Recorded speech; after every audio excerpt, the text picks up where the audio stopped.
Amém, a paz do Senhor para todos os irmãos, novamente, né? Nós estávamos aí realizando a live da leitura bíblica, né? E agora nós estaremos realizando a live da leitura do livro Heróis da Fé para a tua edificação, né? Os irmãos, Deus abençoe quem está pela primeira vez, né? Meu nome é Alessandra Custódio, da Igreja Pentecostal Deus e Amor. Sejam todos bem-vindos, não importa a tua denominação, a igreja a qual você pertence, todos são bem-vindos. Servimos um Deus só, né, irmãos? Amém? E a Bíblia que você tem a mesma da minha. Amém? Contém a palavra de Cristo. Deus abençoe. Eu já quero aqui começar, né? Já quero fazer a leitura, sem perca de tempo, né? Esse é o nosso propósito, para que você seja edificado. Então, você que quer acompanhar a leitura, tá? Hoje nós vamos falar sobre Carlos Fanny, tá? Nós vamos falar sobre esse herói da fé, tá? Deixa eu colocar o meu óculos aqui. Esse óculos meu, irmão, é uma benção. Ele fica pegando aqui a luz que eu coloco aqui para dar uma iluminação, né? Mas não olha para o meu olho, não. É só vocês olhar para baixo, tá? Não olha para o meu olho, não, senão vocês vão ficar com a cabeça doendo, né? Amém? Glória a Deus. Eu sou meio ceguinho, então não dá para ver sem o óculos aqui para estar lendo muito bem. Eu leio, mas tem que ficar numa distância bem grande, né? Amém? Então vamos lá. O apóstolo dos avivamentos. Ele nasceu em 1792 e ele morreu em 1875, tá? A irmã está perguntando o significado da palavra água viva. Água viva é Cristo, né? É Cristo. Ele é água viva. Amém? Então, olha aí. Perto da aldeia de Newark Mills, no século XIX, havia uma fábrica de tecidos movida pela força das águas do rio Oriskany. Acho que é isso mesmo, gente. Não sei falar outra língua, não. Certa manhã, os operários se achavam comovidos, conversando sobre o poderoso culto da noite anterior, ocorrido no prédio da escola pública. Não muito depois de começar o ruído das máquinas, o pregador, um rapaz alto e atlético, entrou na fábrica. O poder do Espírito Santo ainda permanecia sobre ele. Irmãos, é tremendo o jeito que Deus trabalhava através desse homem aqui, tá? Os operários, ao vê-lo, sentiram a culpa dos seus pecados a ponto de terem de se esforçar para poder continuar a trabalhar. Gente, o poder de Deus era tão grande na vida desse homem aqui, que quando ele chegava no seu local de trabalho, os companheiros de trabalho começavam a sentir a culpa pelos seus pecados e eles mal conseguiam voltar ao seu trabalho, trabalhar, porque eles eram impactados só de olhar para ele, só de ver ele, a pessoa dele. Amém? O poder de Deus era tão grande na vida dele que as pessoas eram impactados, meus irmãos, sentindo a culpa pelos seus pecados. Olha aí. Quando a palavra de Deus é verdadeira, quando a unção que está em nossa vida é de Deus, olha o que as pessoas causam temor nas pessoas.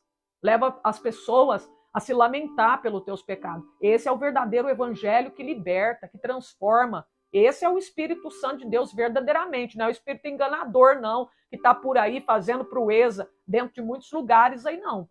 Amém? Olha aí, ó. Ao passar perto de duas moças, preste atenção que é muito bonito, que trabalhavam juntas, uma delas, no ato de emendar um fio, foi tomada de tão forte convicção que caiu em terra, chorando. Olha aí, irmãos. Ele passou perto de duas moças. Uma delas foi tomada de forte convicção que acabou caindo no chão. Olha, em terra, chorando. Segundos depois, quase todos em redor tinham lágrimas nos olhos. E em poucos minutos o avivamento encheu todas as dependências da fábrica. Meu Deus. O diretor, vendo que os operários não podiam trabalhar, achou que seria melhor que cuidassem da salvação da alma. e mandou que parassem as máquinas. Só o Espírito Santo de Deus para fazer uma coisa linda dessa. A comporta das águas foi fechada e os operários se ajuntaram em um salão do edifício. O Espírito Santo operou com grande poder e dentro de poucos dias quase todos se converteram. Que coisa linda, meu Deus. Disse acerca desse pregador, ô irmão, meu Deus, como nós somos falhos e fracos, se nós orasse mais, era para nós ganhar toda a nossa cidade. A gente ora tão pouco, né? Nós somos a geração mais fraca que tem, meu Deus. Disse acerca desse pregador Carlos Fanny, que depois de ter ministrado a palavra em Governor, no estado de New York, não houve baile e nem representação de teatro na cidade durante 6 anos. Olha aí, irmão. Quando a igreja ora, as portas do inferno se fecham. A oração fecha a porta do inferno. Aqui está dizendo que nem baile teve nessa cidade durante 6 anos. Olha aí, meus irmãos.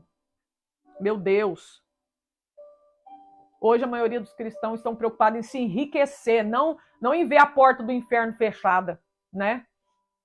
As almas salvas. E aqui diz assim, ó. O Espírito Santo...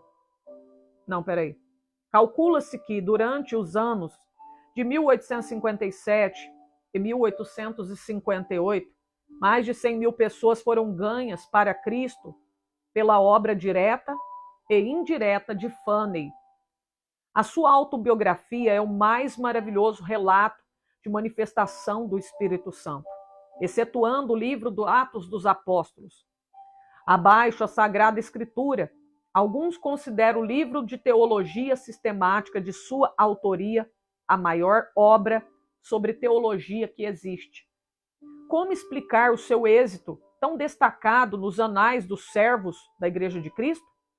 Sem dúvida, era, antes de tudo, o resultado da sua profunda conversão, da sua profunda entrega que ele fez para Deus. Nasceu de uma família descrente e se criou em um lugar onde os membros da igreja conheciam apenas a formalidade fria dos cultos. Fanny era advogado. Ele era advogado ao encontrar nos seus livros de jurisprudência muitas citações da Bíblia. Comprou um exemplar com a intenção de conhecer as Escrituras. O resultado foi que, após a leitura, achou mais e mais interesse nos cultos dos crentes.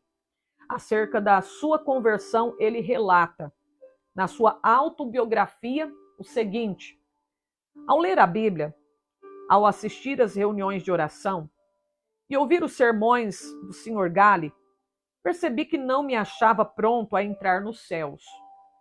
Fiquei impressionado especialmente com o fato de as orações dos crentes, semana após semana, não serem respondidas.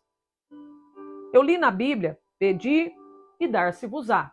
Buscai e encontrareis. Batei e abrir-se-vos-á.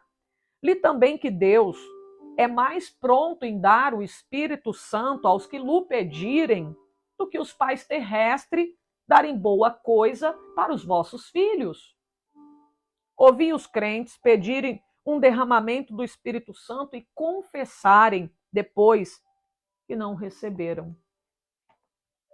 Exortavam uns aos outros a se despertar para pedir em oração um derramamento do Espírito de Deus e afirmavam que assim haveria um avivamento com conversão de pecadores. Mas, ao ler mais a Bíblia, eu vi que as orações dos crentes não eram respondidas porque não tinham fé. Isto é, eles não esperavam que Deus lhes daria o que pedia. Pedia, mas não acreditava que Deus ia dar o que eles estavam pedindo. Vocês estão vendo? Por isso que muitas pessoas não recebem nada. Porque ele pede algo para Deus, mas ele não crê que Deus vai dar para ele. Simplesmente, muitos não têm a sua oração respondida. É a mesma coisa, eu vou orar por você, aí você não crê que Deus vai te dar. Eu orando por você, você não crê que Deus vai responder. Então, não recebe nada, né? Bom, não estou falando de tudo, né, irmão? Tem coisas que não é da vontade de Deus, né? Mas aqui era falta de fé, né? E às vezes o que nos falta é isso, fé. Apenas a fé para poder a gente receber da mão de Deus. Entretanto, com isso eu senti um alívio acerca da veracidade do Evangelho. Fiquei convicto de que a Bíblia, apesar de tudo, é a verdadeira palavra de Deus. Foi num domingo de 1821 que eu assentei no coração resolver o problema sobre a salvação da minha alma e ter paz com Deus. Apesar das minhas grandes preocupações como advogado, resolvi seguir rigorosamente a determinação de ser salvo. Pela providência de Deus, eu não me achei muito ocupado nem segunda e nem terça-feira, e consegui passar a maior parte do tempo lendo a Bíblia e orando. Mas ao encarar a situação resolutamente, eu achei-me sem coragem para orar, sem tapar o buraco da fechadura. Antes deixava a Bíblia aberta na mesa com os outros livros e não me envergonhava de lê-la diante do próximo. Mas então, se entrasse alguém, eu colocaria um livro aberto sobre a Bíblia para escondê-la. Durante a segunda e terça-feira, a minha convicção aumentou, mas parecia que o coração se havia endurecido. Eu não podia chorar e nem orar. Terça-feira, à noite, eu senti-me muito nervoso e parecia-me estar perto da morte. Reconhecia que, se eu morresse, por certo eu iria para o inferno. De manhã cedo eu fui para o gabinete. Parecia que uma voz me perguntava: por que esperas? Não prometeste dar o coração a Deus? O que experimentas fazer? Alcançar a justificação pelas obras? Foi então que vi claramente, como qualquer vez depois, a realidade e a plenitude da propiciação de Cristo. Vi que a sua obra era completa, e em vez de eu necessitar de uma justiça própria para Deus me aceitar, eu tinha de sujeitar-me à justiça de Deus por intermédio de Cristo. Sem o saber, eu fiquei imóvel, não sei por quanto tempo, no meio da rua, no lugar onde a voz de dentro se dirigia a mim. Então me veio a pergunta: aceitá-lo-ás agora, hoje?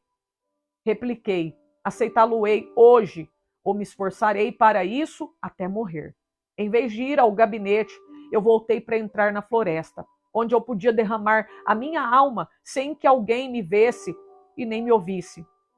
Porém, o meu orgulho continuava a se manifestar. Passei por cima de um alto e andei furtivamente atrás de uma cerca para que ninguém me visse. É como se ele estivesse com vergonha, né, irmãos? Você pode ver que quando ele foi ler a Bíblia, ele deixou um livro para caso alguém chegasse, ele escondia a Bíblia, tampava a Bíblia para ninguém ver que ele estava lendo a Bíblia. E agora ele queria orar, só que aí ele estava andando perto da cerca aqui, né? Para que ninguém visse ele, né? E pensasse que ele ia orar. Ele não queria ser visto, né? Penetrei dentro da mata, cerca de meio quilômetro, onde achei um lugar mais escondido entre algumas árvores caídas. Ao entrar, disse a mim mesmo: entregarei o meu coração a Deus ou então não sairei daqui. Mas ao tentar orar, o coração não queria. Pensara que uma vez sozinho, onde ninguém pudesse ouvir-me, podia orar livremente. Porém, ao experimentar fazê-lo, achei-me sem coisa alguma a dizer a Deus. Toda vez que tentava orar, parecia-me ouvir alguém chegando. Por fim, achei-me quase em desespero. O coração estava morto para com Deus. Eu não queria orar.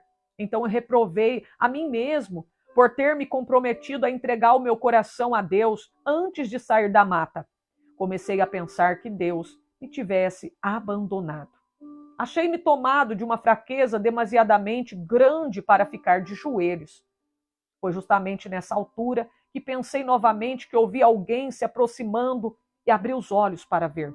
Logo foi-me revelado que o orgulho do meu coração era a barreira entre mim e a minha salvação. Olha aí, às vezes o orgulho, a mágoa, isso atrapalha de Deus operar em nossa vida. E aqui diz assim: fui vencido pela convicção do grande pecado, de eu envergonhar-me de se alguém me encontrasse de joelho perante Deus. E bradei em alta voz que não abandonaria o lugar, nem que todos os homens da terra e todos os demônios do inferno me cercassem. Gritei: ora, ouvi o pecador como eu, de joelho perante o grande e santo Deus. Confesso-lhe os pecados e me envergonho dele perante o próximo.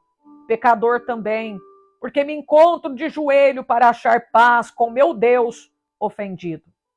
O pecado parecia-me horrendo, infinito. Fiquei quebrantado até o pó perante o Senhor. Nessa altura, a seguinte passagem me iluminou.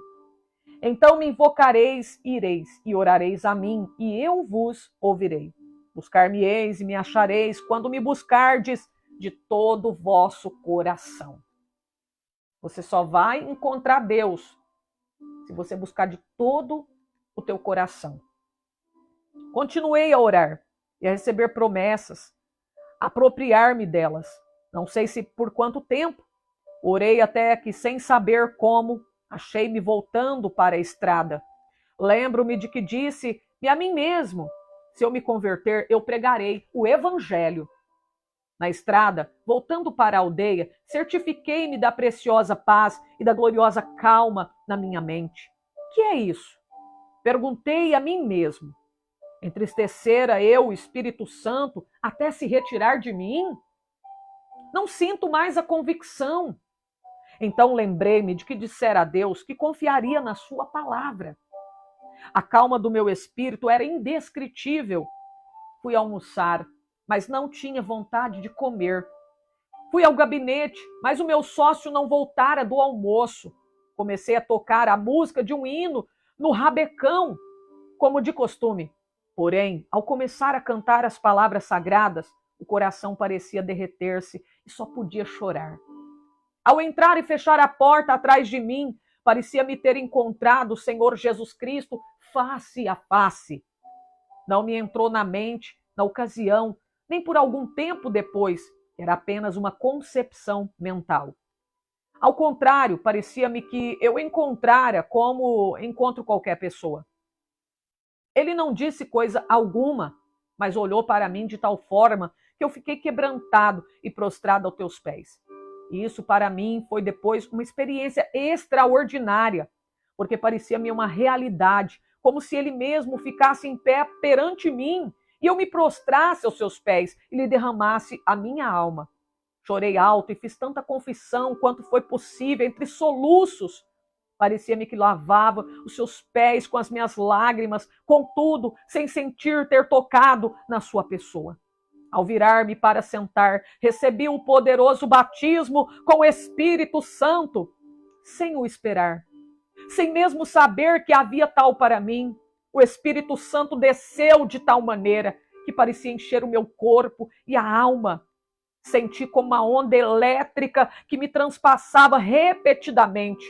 De fato, parecia-me como ondas de amor liquefeito, porque não sei outra maneira de descrever isso. Parecia o próprio fôlego de Deus. Não existem palavras para descrever o maravilhoso amor derramado no meu coração. Chorei de tanto gozo e amor que senti. Acho melhor dizer que exprimi, chorando em alta voz, as inundações indizíveis do meu coração. As ondas passaram sobre mim, uma após outra, até o clamar: morrerei se as ondas continuarem a passar sobre mim. Senhor, eu não suporto mais. Contudo, não receava a morte. Não sei por quanto tempo esse batismo continuou a passar sobre mim e por todo o meu ser, mas sei que já era hora, já era de noite, quando o dirigente do coro veio ao gabinete para me visitar. Encontrou-me nesse estado de choro aos gritos e ele perguntou: Senhor Fanny, que tem? Por algum tempo não pude responder-lhe. Então ele perguntou mais: está sentindo alguma dor? Com dificuldade eu respondi: não. Mas eu me sinto feliz demais. Eu me sinto demasiado feliz para viver. Saiu e daí a pouco voltou acompanhado por um dos anciãos da igreja. Esse ancião sempre foi um homem de espírito ponderado e quase nunca ria. Ele, ao entrar, encontrou no mesmo estado, mais ou menos, como quando o rapaz for chamar. Queria saber o que eu sentia. E eu comecei a lhe explicar, mas, em vez de responder-me, foi tomado de um riso espamódico.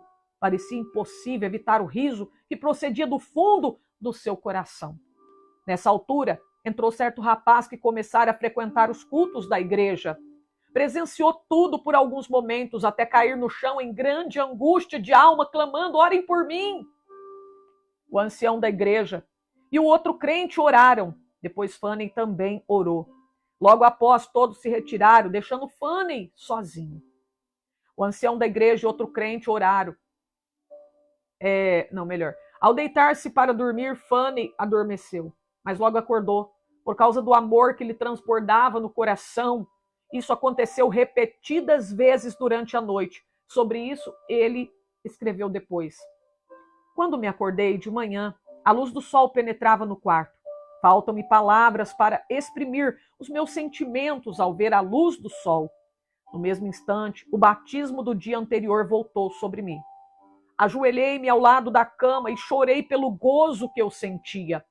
Passei muito tempo sem poder fazer coisa alguma, senão derramar a alma perante Deus.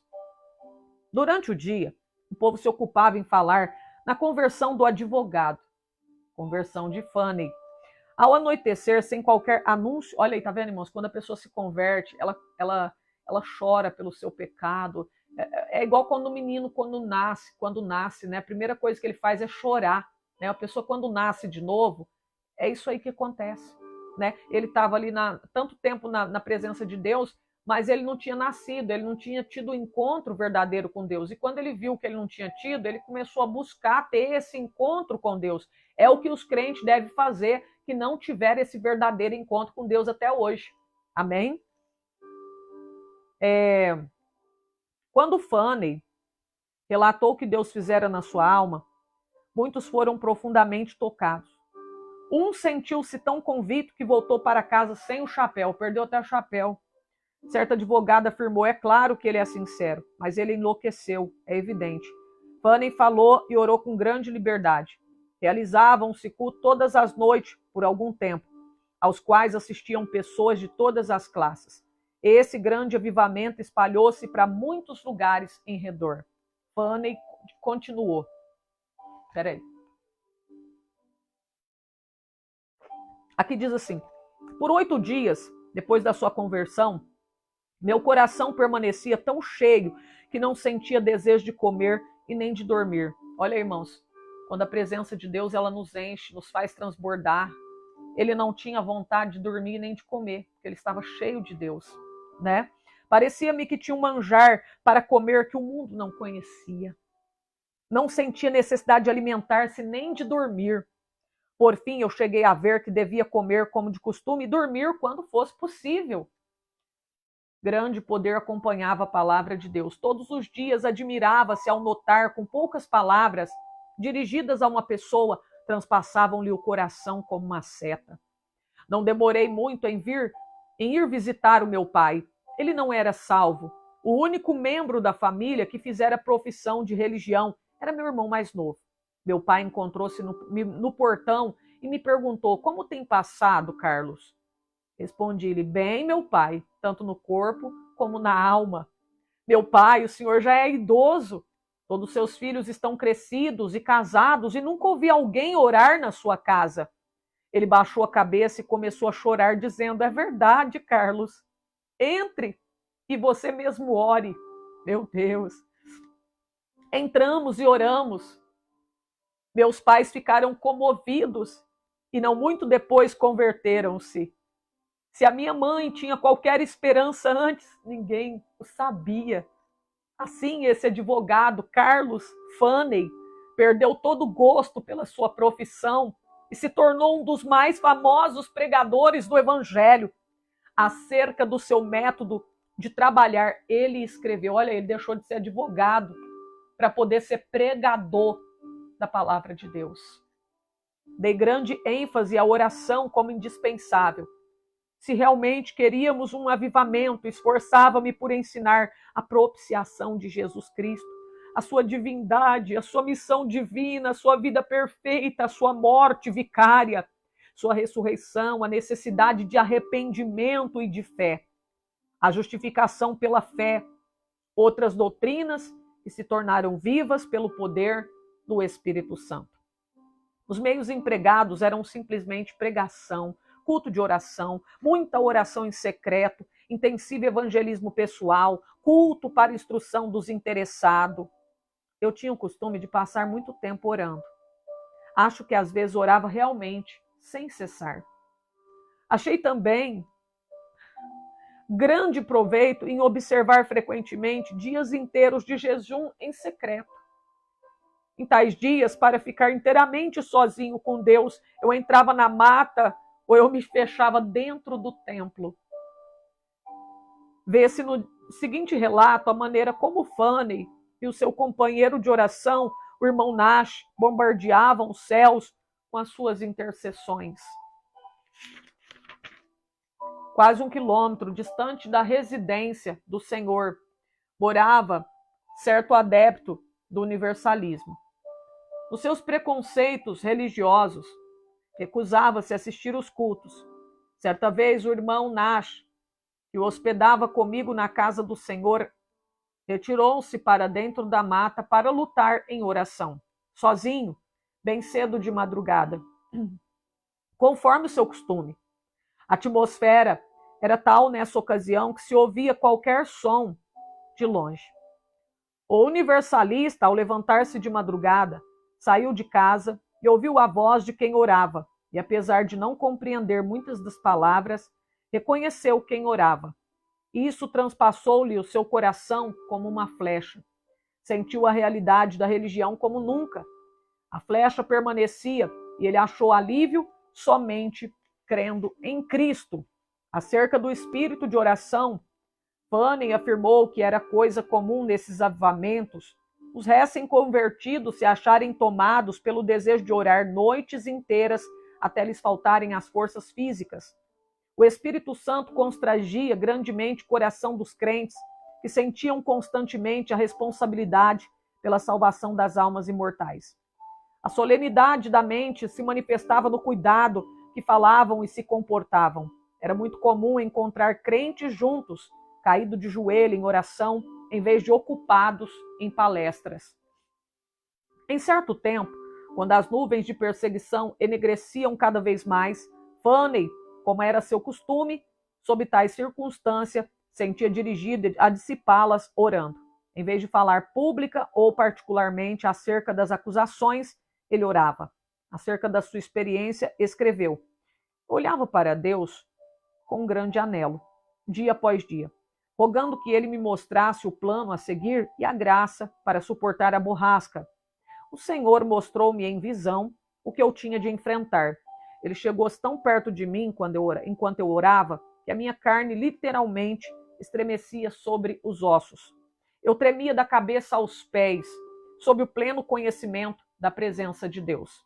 Acrescentamos mais um exemplo tirado de sua autobiografia, que mostra a maneira com que o Espírito Santo operava na sua pregação.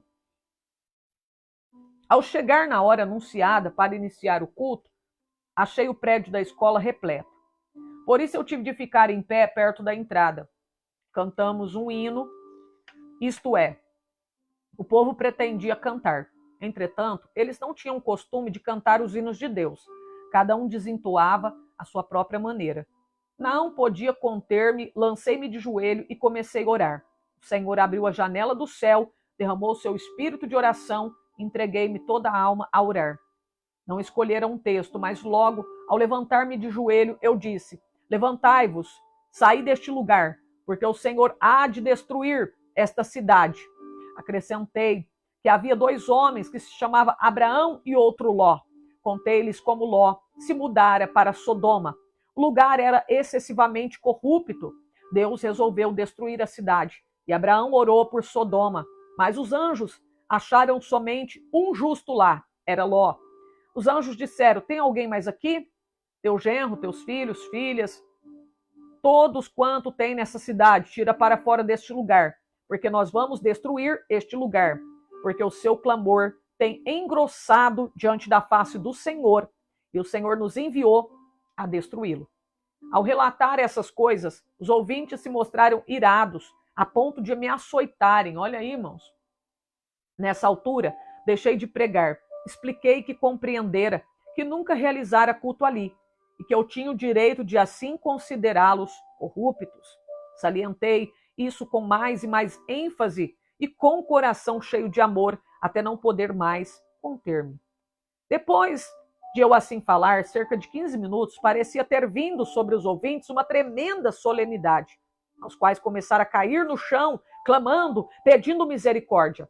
Se eu tivesse tido uma espada em cada mão, não os poderia derrubar tão depressa como caíram.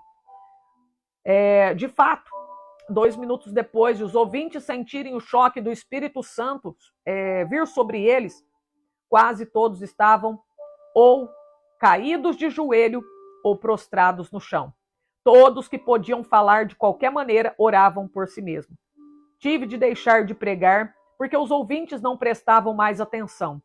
Eu vi o ancião que me convidara para pregar sentado no meio do salão, olhando em redor estupefato. Gritei bem alto para ele ouvir, apesar da balbúrdia, pedindo que orasse. Caiu de joelho e começou a orar em voz retumbante, mas o povo não prestou atenção. Gritei: vós não estáis ainda no inferno, quero dirigir-vos a Cristo. O povo, irmãos, estava tudo chorando, caído no chão, de joelho, pedindo misericórdia, porque ele se sentia como se ele estivesse queimando no inferno, o povo, na pregação dele.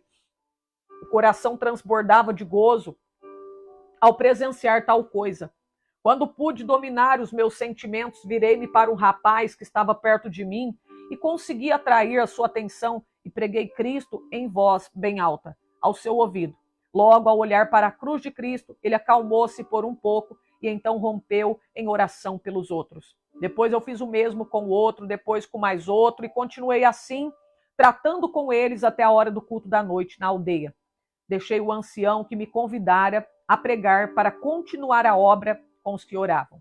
Ao voltar, havia tantos clamando a Deus que não pudemos encerrar a reunião, que continuou o resto da noite.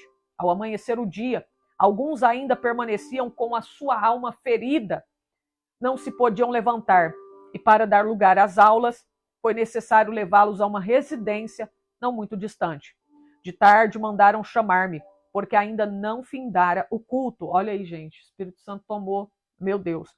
Só nesta ocasião, cheguei a saber a razão de o auditório agastar-se da mensagem. Aquele lugar cognominava-se Sodoma, e havia somente um homem piedoso lá, a quem o povo tratava de Ló. Era o ancião que me convidara para pregar. Depois de já velho, Fanny escreveu acerca do que o Senhor fez em Sodoma. Embora esse avivamento caísse tão repentinamente sobre eles, era tão empolgante ver que as conversões eram profundas e a obra permanente e genuína. Nunca ouvi falar em qualquer repercussão desfavorável. Não foi só na América do Norte que Fanny viu o Espírito Santo cair e abater os ouvintes em terra. Na Inglaterra, durante os 9 meses de evangelização que Fanny promoveu lá, multidões também se prostraram enquanto ele pregava. Em certa ocasião, mais de 2.000 de uma vez. Só que tem uma coisa, irmão. Aqui o povo caía de cara no pó, de joelho, chorando, pedindo misericórdia, se humilhando, se arrependendo do pecado. Esse negócio aí, esses movimentos que tem por aí, que o povo cai de costa e não chora nada, não se arrepende do pecado, nada, isso aí não é de Deus, não. Agora aqui sim, olha a forma que o Espírito Santo trabalha quando é ele. Né? A pessoa cai com o rosto no pó, a pessoa se prostra, fica de joelho, a pessoa chora, a pessoa se lamenta pelo seu pecado, grita misericórdia. Isso aqui é trabalhar do Espírito Santo, isso aqui é avivamento. Amém? A pessoa levanta outra pessoa, transformada. Agora esse negócio aí de cair no chão, acorda, e a pessoa não muda de vida, continua na mesmice do pecado, isso aí não é Espírito Santo, não. Amém? Alguns pregadores confiam na instrução, ignoram a obra do Espírito Santo. Outros, com razão, rejeitam tal ministério infrutífero e sem graça. Oram a Deus para que o Espírito Santo tome a direção e alegram-se no grande progresso da obra de Deus. Mas ainda há outros, como Fanny, que dedicam-se a buscar o Espírito Santo sem desprezar a arma da instrução e ver resultados incrivelmente mais vastos. Estou acabando aqui, gente. Falta só mais um pedaço aqui. Durante os anos de 1851 a 1866, Fanny foi diretor de Oberlin College e ensinou a um total de 20.000 estudantes. Dava mais ênfase ao coração puro e ao batismo com o Espírito Santo do que a preparação para o intelecto. O resultado foi que Oberlin saiu uma corrente contínua de alunos cheios do Espírito Santo. Assim, após o término de uma campanha intensiva de evangelismo e no meio dos seus esforços no colégio, em 1857, Fanny via cerca de 50 mil toda semana converterem-se a Deus. Os diáconos, ou seja, os diários de New York, às vezes quase não publicavam outras notícias senão do avivamento. Suas lições aos crentes sobre avivamento foram publicadas primeiro em um jornal e depois em um livro de 445 páginas que se intitulava Discursos sobre Avivamentos. As primeiras 2 edições, de 12 mil exemplares, foram vendidas logo ao saírem do prelo. Outras edições foram impressas em vários idiomas. Uma só editora em Londres publicou 80 mil.